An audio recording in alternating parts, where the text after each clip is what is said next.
The changes in the way that children and young people use social media has been absolutely amazing over the last few years. And obviously, children are often at the forefront of how to use this technology and are often way ahead of their teachers. And this poses a very difficult challenge for schools to ensure that they know what's happening and how they can respond to keep children safe.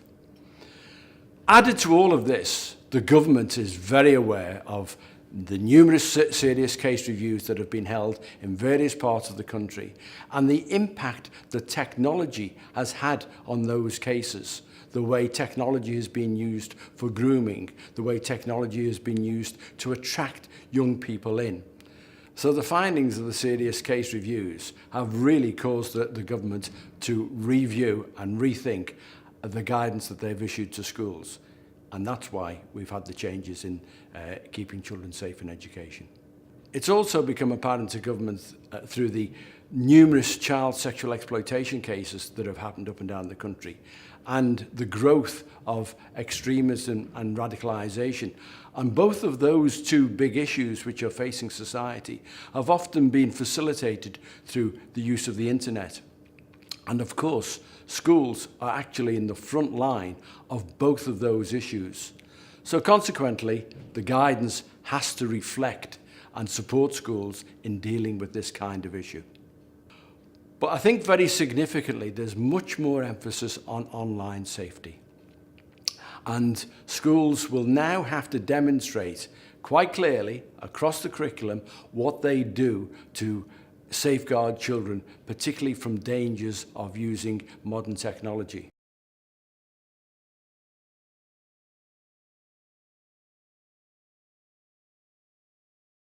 I think the first thing to note is that the new guidance is actually statutory guidance, and that means that schools have got to have due regard to it.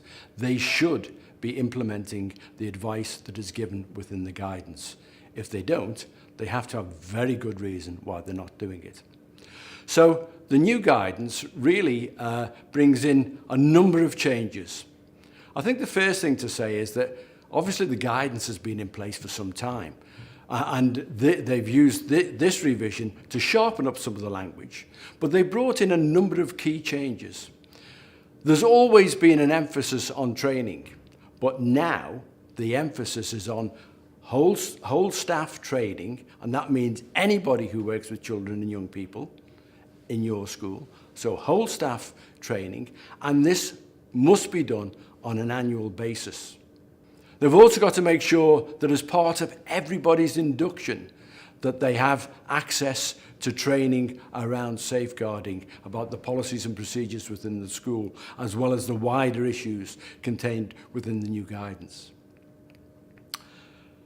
This poses a great challenge for schools, particularly schools that have a high turnover of staff or schools that are very large.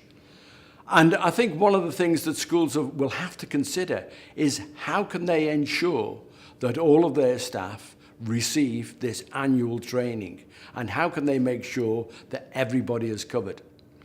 One thing that schools must ensure is that all of their staff have read part 1 of the guidance. Not only must they get staff to read it, they really need to be able to show when anybody comes into the school, such as Ofsted, that all the staff have actually read and have signed that they've read the guidance. Focusing particularly on England, we've seen a number of changes to statutory obligations that require schools to make changes and to address online safety. And that covers a whole range of different things. It covers issues around expectation of policy, it comes around risk assessment, particularly in some regards, training staff, as well as obviously educating children. Thinking as well about the wider community and involving them in these issues too is something they need to very much be aware of. Obviously this is driven as well by some of the inspection regimes, particularly Ofsted, but also across the wider UK in terms of ESTIN, ETI and Education Scotland too. I think there have been a number of different significant changes in what schools are expected to deal with in terms of online safety.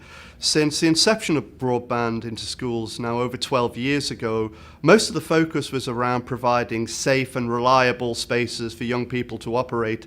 And we saw, of course, the introduction of industry strength filtering to protect those environments. And yet it suddenly becomes apparent that either end of the school day, young people are going home to unfiltered, unmoderated, unsupervised internet connections.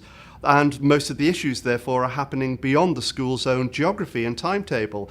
And yet schools are expected to be able to identify those things as part of their wider safeguarding commitment. The guidance has also been updated to include the prevent duty, which came into force in 2015. And of course, it means for schools that tackling radicalisation and extremism is actually a safeguarding matter. And it's interesting that there are very strong links with other forms of abuse in the way that extremism and radicalisation comes about. And it often comes about through materials which are accessed online. Schools also have to make sure that their staff are aware of the prevent duty, and they have to make sure that staff have accessed the training on prevent that's found on the prevent website. Schools, as well as having the preventative measures in place, should also be able to demonstrate very clearly how they are promoting British values, tolerance and respect, because these are key elements of ensuring that the children are deterred away from radicalisation and extremism.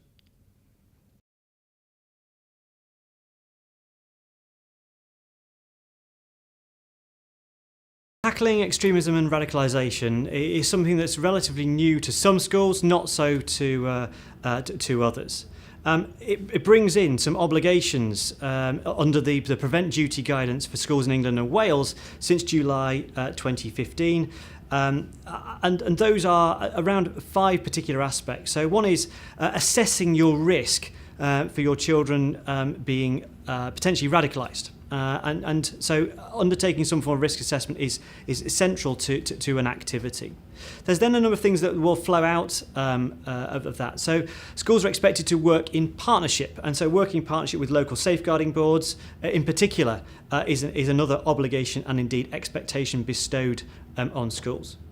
Educating staff as well as educating children are 2 further components of expectation and obligation on school. Relevant in this particular context too is the 5th component. One of it's dubbed or titled IT policies, and that's around ensuring that you have appropriate levels of filtering to ensure that children will not be exposed to extremist or terrorist material online. That word appropriate is where it was introduced. And so looking at some of the definitions is one of the ways that a school can assess whether or not it has appropriate levels of filtering. We do have particular concerns, well, coming back to some of the aspects too, particularly risk assessment. Those schools in the notional priority areas that the Home Office have defined, the 30 plus 22 areas of interest to the Home Office, have for many years under the Prevent programme have for many years had a series of investments around training, around central coordinators, awareness raising and reporting mechanisms. And so in those particular areas, managing these sorts of issues is well formed, well mature. The other 110 areas are particularly of England, though, however, which aren't nominal priority areas, have equal issues because the internet, social media, doesn't understand where these areas are. So a child in one of the priority areas, such as areas of Lancashire, of Birmingham, of London, have equal access to content, extremist and terrorist content online as children do in non-priority areas such as Cornwall and Norfolk and Northumberland. It doesn't distinguish, therefore the risks about exposure to that sort of content are universal across the country. And so that's why the obligations bestowed under the Prevent Duty guidance are really important for all schools to be able to consider and implement in those forms. In March, we had published what we consider to be, and so we being UK Safe Internet Centre, published what we consider to be definitions of what appropriate filtering and appropriate monitoring actually means.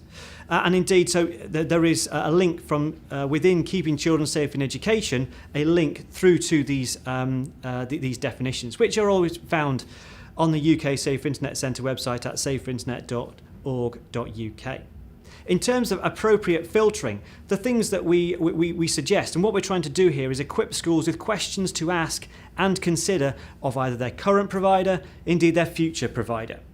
So, for example, do they include aspect of filtering illegal content? So are they members of an Internet Watch Foundation? Do they implement the cake list? And as well, do they implement the list produced by CTIU that contains police-assessed content, URLs of unlawful terrorist content that is produced indeed on behalf of the Home Office?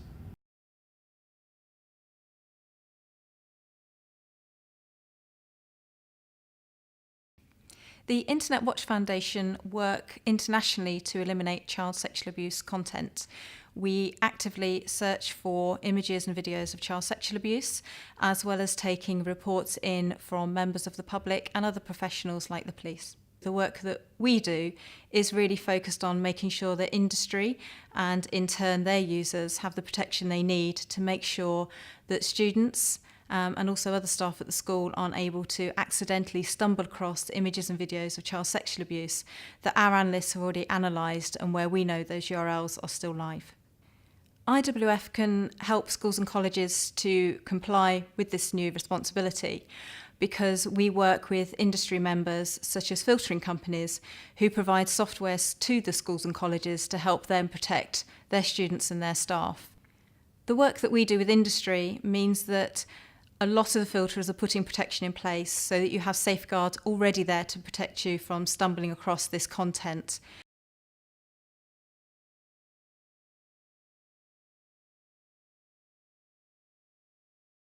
The Counter-Terrorism Internet Referral Unit is a small policing unit within the National Counter-Terrorism Policing's Operations Centre that's role is to find and assess material online which we believe to be terrorist or related to terrorism.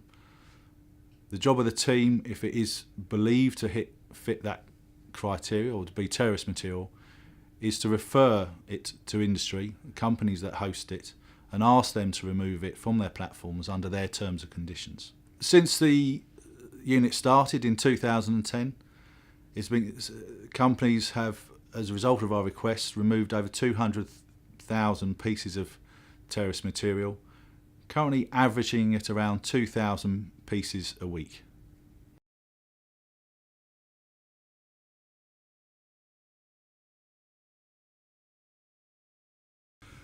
The unit has a very close working relationship with partners within government, particularly the Home Office, but also the Department for Education.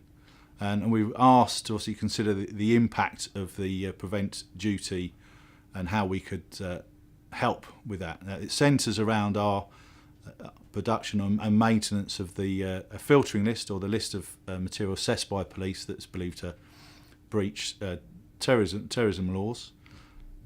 And it's a material that we haven't been able to remove from the internet for various reasons.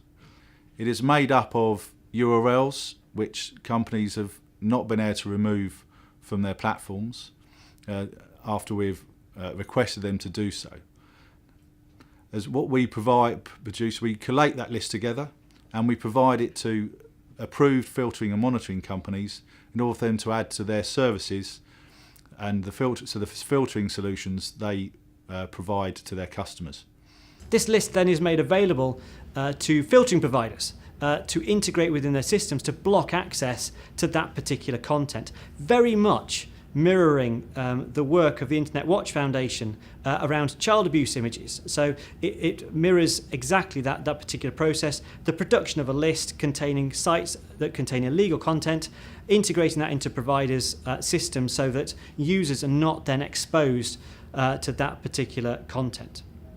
The list is actually only available to providers, It's not available to individual schools or indeed local authorities or groups of schools. It will be implemented via providers. So it is definitely a question for you to ask and to consider of your current or indeed future filtering provider.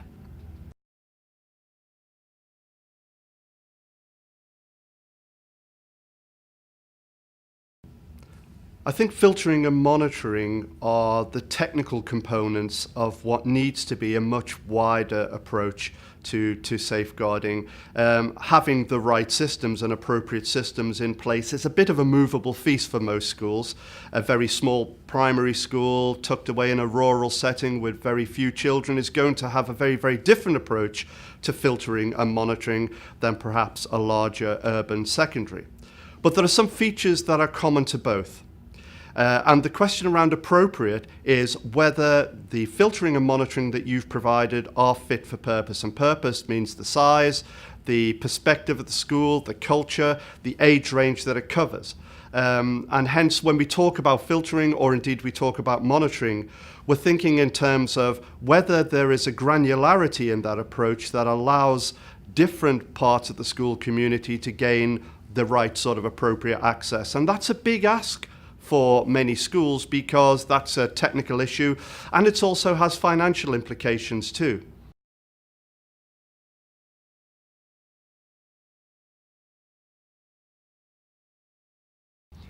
In terms of the wider support structures though, it's no good filtering and monitoring on its own if none of the actual support structures around that in place, and they tend to be people and operational.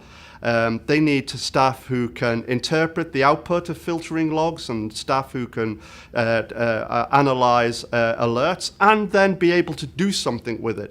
So I think it's much more important that rather than buy a fire and forget technical solution, actually that you need to think about how you build the operational changes within school to be able to support those structures. And that's going to come down to having expertise, and that requires staff development too, and the right people to be able to triage those alerts when they come in.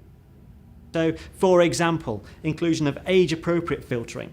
So, for example, in an infant school, the filtering would be different to that of a sixth form college or a secondary school indeed. And how flexible are the systems to be able to cope that and to accommodate those expectations to enable and support learning? Because as the question is asked around overblocking, that is a significant issue. The questions around overblocking originally were raised by Ofsted in their report Safe Use of New Technologies way back in 2010. And one of the recommendations or observations that they made within there, which was a report around 50 different schools who had an Ofsted survey inspector in with them for a whole day asking questions around online safety. One of the conclusions they came to was that schools who lock everything down do not provide the right environment to be able for young people to be able to manage their own safety or indeed to teach it.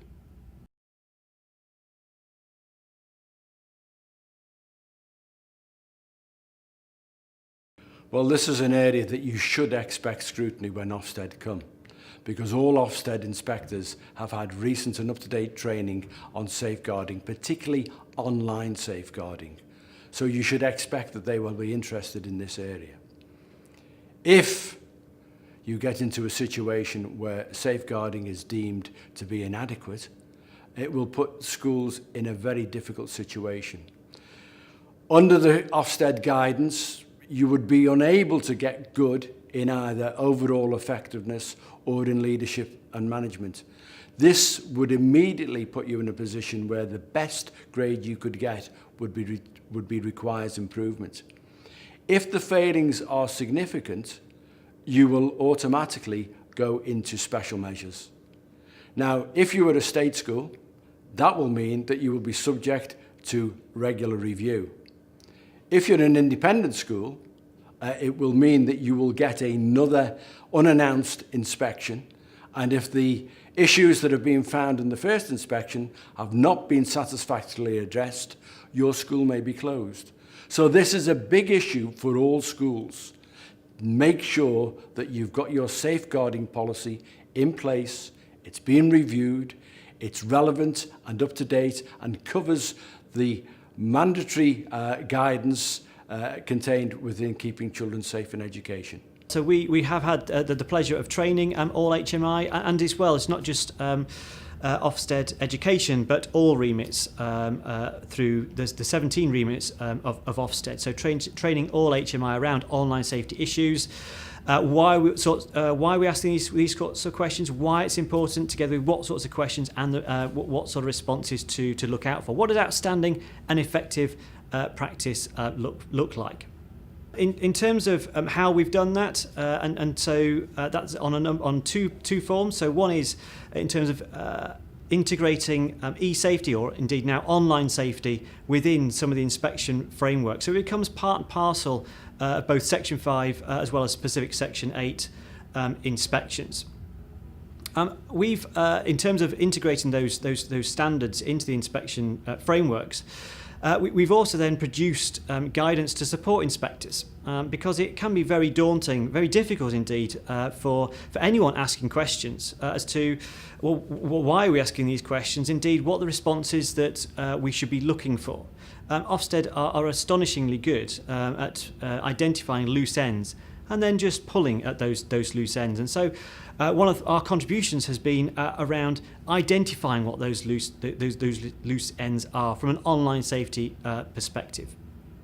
So in terms of how well equipped are Ofsted, like I say, they have come a long way over the course of the last 5 years. The capabilities right across the organisation, the appetite we see is significant. The involvement, the want to improve online safety provision within schools in terms of assessment has moved significantly over that period. And all the evidence and the data we have, the impact of that has been that schools have taken it as a priority. It becomes an important aspect of school leadership and implementation of new standards and progression across that time. The result is that, as a result now, all inspections, all Section 5 inspections, inspectors are expected to at least talk to children about online safety, as well as what's also relevant is asking questions around extremism, around the prevent duty. Those are the minimum expectations in terms of an inspection. Ofsted will be looking to make sure that schools and colleges have the appropriate filtering in place. So what we would ask schools and colleges to do is to work with their filtering providers and their ISPs to make sure that that is there. We do find that some filterers have that capability, but the school and college might not know about it, might not have switched it on. So it could be a really simple solution by working with your service provider. Ofsted are there to make sure that you're putting the filtering there, but industry are very much there ready to help you. And IWF is working behind the scenes with those industry members to do what we can to give them the tools to make your school and college safer.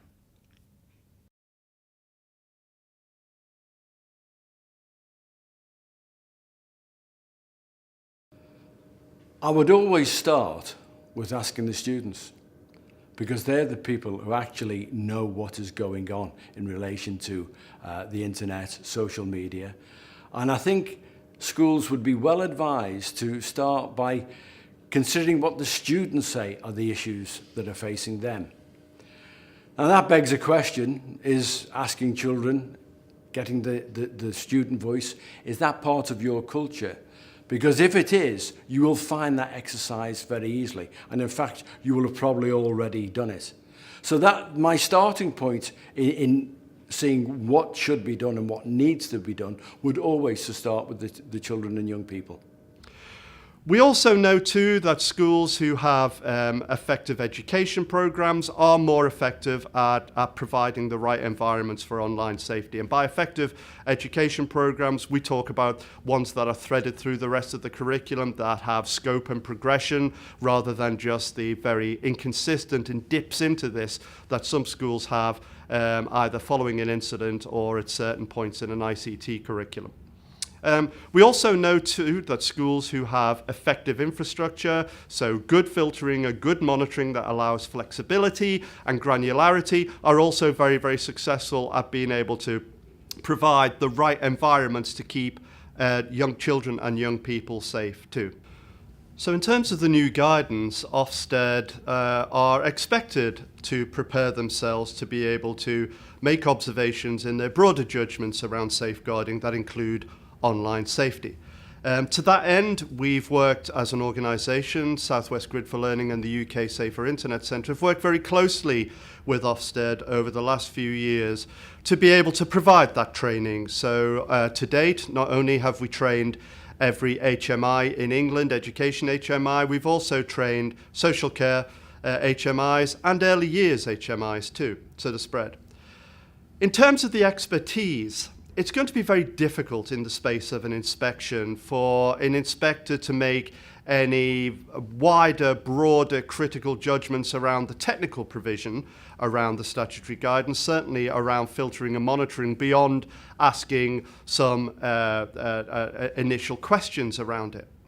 But one part they can, and it's one part that they're trained to do too, is ask about the component of the guidance which very many people forget about beyond filtering and monitoring, is that in the new Keeping Children Safe in Education guidance, it specifically talks about a school's capacity and responsibilities to educate children and young people in online safety and around building that resilience. And I think that's a really important component, because that becomes part and parcel then of the wider curriculum. Then there are questions that you can ask around that. You can question children and young people about what lessons they've had. And it soon becomes apparent whether this has rigor and is robust and has positive outcomes beyond the usual sort of responses which children might say, which is perhaps we had an assembly on this, or we did something on Safer Internet Day.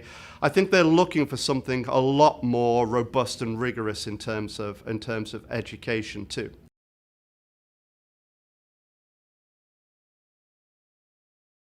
I think the first thing schools should do is consider what's available locally.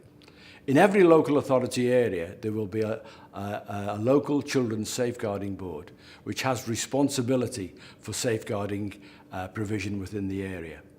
And that would include providing training.